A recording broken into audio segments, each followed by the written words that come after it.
ချစ်တငယ်ချင်းများအားလုံးပဲမင်္ဂလာပါခင်ဗျာကျွန်တော်တို့ကထင်းနေတာဘလို့လဲ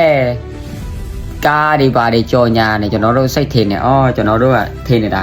တော်တော်ခက်ခဲမှာပဲရိုက်ရတာဒီဗီဒီယိုထဲမှာကြည့်ချစ်တငယ်ချင်းတို့သူရိုက်ပြသွားတာshare ပဲနော်ဘာဖြစ်ဆိုကျွမ်းလိုက်တာဖုန်းနဲ့ပဲရိုက်ပြသွားတာနော်ဒါပေမဲ့ရိုက်တဲ့လူတော်တော်တယ်ဘာဖြစ်ဆိုဖုန်းနဲ့ပဲ try လိုက်တာထွက်လာတဲ့စတိုင်းကားရဲ့စတိုင်းနေပါတယ်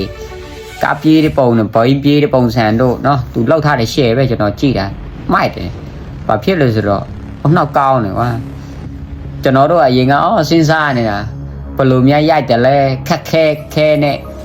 ခါတလေကျွန်တော် TV ထဲမှာတွေ့လား TV ကြော်ညာထဲမှာကျွန်တော်တွေ့တော့သူလောက်ထားတဲ့ share ပဲကျွန်တော်စိတ်ထင်ခက်ခဲတာ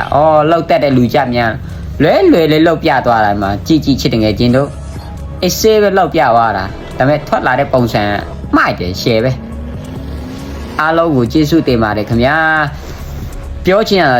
တခုရှိတယ်ကျွန်တော်ချစ်တငယ်ချင်းများအားလုံးကျွန်တော်ကိုပါဗီဒီယိုတွေလောက်စေချင်ဆိုကွန်မန့်မှာရေးခဲ့ပေးပါဗျာကျွန်တော်လောက်နိုင်တလောက်ကျွန်တော်တက်တလောက်ကျွန်တော်လောက်ပါပေးမယ်ကျွန်တော်ရဲ့ follow like လေးကိုလည်းအားပေးကြပါအောင်ချစ်တငယ်ချင်းများအားလုံးကိုကျေးဇူးအထူးတင်ရှိပါတယ်ခင်ဗျာ